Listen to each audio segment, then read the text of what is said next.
Bien salut tout le monde, c'est VDB Météo. Je se retrouve pour un tout nouveau point météo concernant l'ouragan Yann qui passe en catégorie 5 et comme le voyez juste au niveau de la Floride.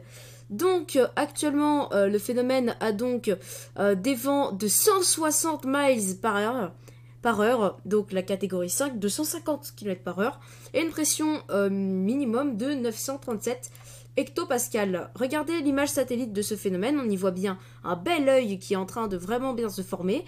Au niveau des convections, on est à moins 80 degrés au sommet des nuages, soit quand même des sommets convectifs quand même très très froids et surtout très élevés.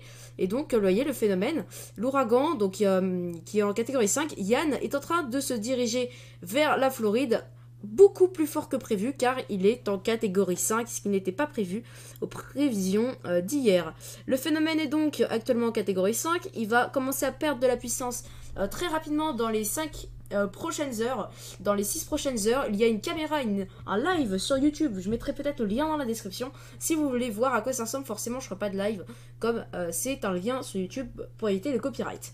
Du coup, ça donne que ensuite, excusez-moi, du coup tout le monde s'active. Du coup, ensuite, lié à cet ouragan et à ce passage sur la Terre, sur la Floride, l'ouragan va perdre énormément de puissance. Il va passer de la catégorie 5 donc à la catégorie de tempête tropicale. On voit encore les deux scénarios qu'on voyait hier. Donc le premier scénario qui est l'ouragan qui passe par la Floride et qui ressort de l'autre côté. On les voit ici.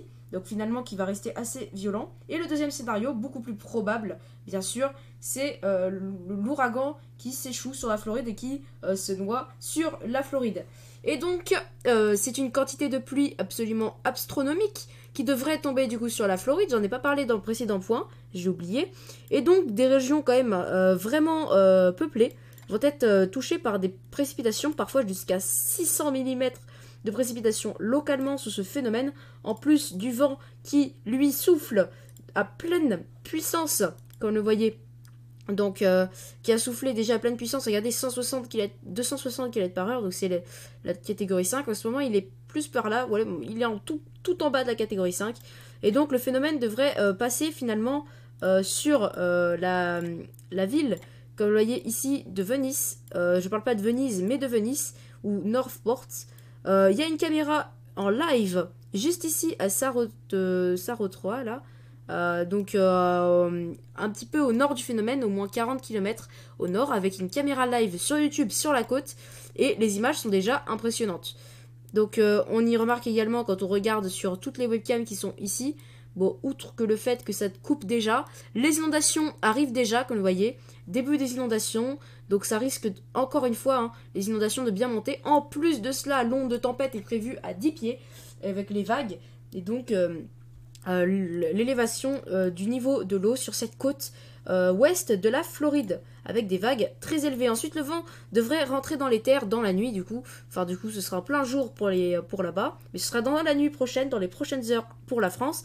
Et donc, des rafales encore jusqu'à 200 km par heure, jusqu'à Lakeland, par exemple.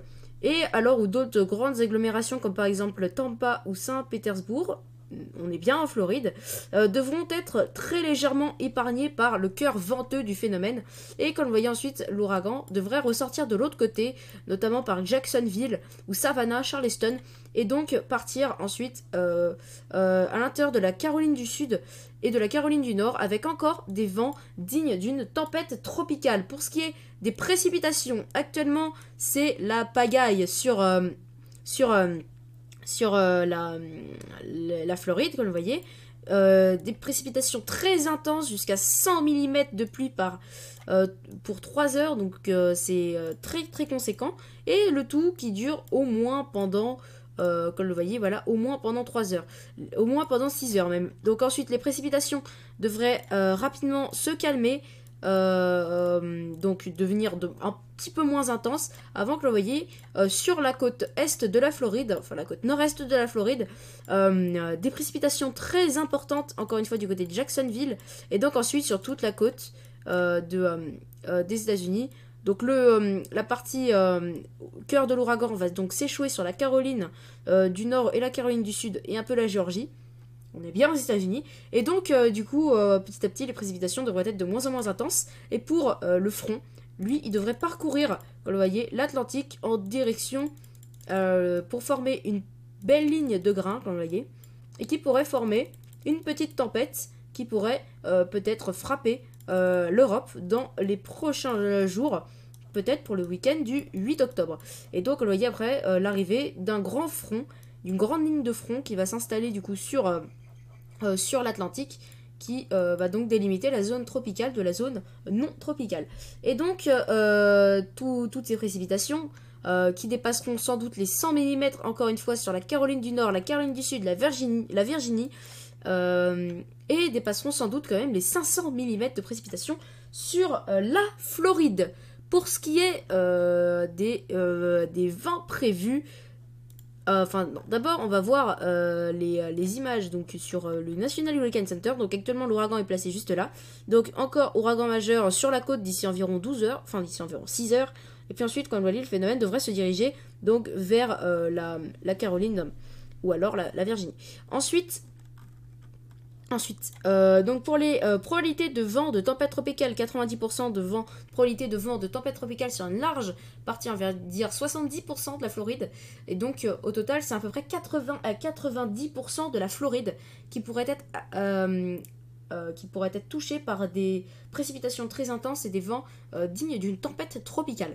Ensuite, pour ce qui est de l'ouragan, là c'est beaucoup plus restreint, la zone est beaucoup plus restreinte, environ 40% de la Floride qui aura des caractéristiques présentes d'ouragan, donc au moins pour le vent et pour les précipitations.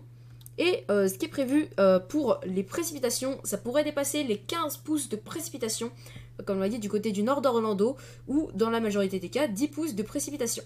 Pour ce qui est des vagues, comme vous voyez, c'est plus de presque 10 pieds de vagues, voire même 12 à 18 pieds de vagues prévus. Pour l'instant, les vagues font environ 4 pieds.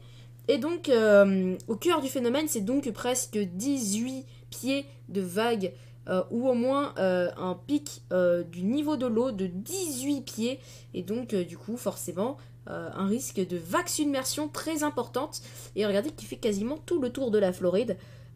Et qui reprend d'ailleurs par après vers la Géorgie et la Virginie du Sud. On prévoit jusqu'à presque 6 pieds de vagues à nouveau. Pour ce qui est du coup des zones pour les potentiels de surge warning, ou potentiellement de surélévation du niveau de la mer, comme vous voyez, toute la zone de Cap Coral et de Naples, on est bien aux États-Unis, hein. Donc toute cette zone, c'est une zone où les vagues sont susceptibles et le niveau de l'eau est susceptible de déborder sur les villes, les villages. Et donc, pourquoi pas, donc du coup, le niveau d'eau qui pourrait dépasser les 7 pieds supplémentaires. Et donc, environ, dans d'idée en mètres, environ 1,5 mètre, voire 2 mètres d'élévation de l'eau. Soit, disons, vraiment un niveau très élevé lié à l'onde de tempête qui pourrait bel et bien reprendre avec cette zone en watch. Du coup, de l'autre côté, au niveau de la Caroline du Sud et de la Géorgie et des côtes géorgiennes. Du coup, on se retrouve très prochainement pour de nouveaux points sur ce phénomène qui se dirige du coup sur la Floride et qui passe sur la Floride. N'oubliez pas de regarder les vidéos qui se trouvent sur internet. Et donc j'espère que ce point météo vous a plu. N'oubliez pas de vous abonner, on se retrouve très prochainement pour un nouveau point météo. C'était BDV Météo et bye.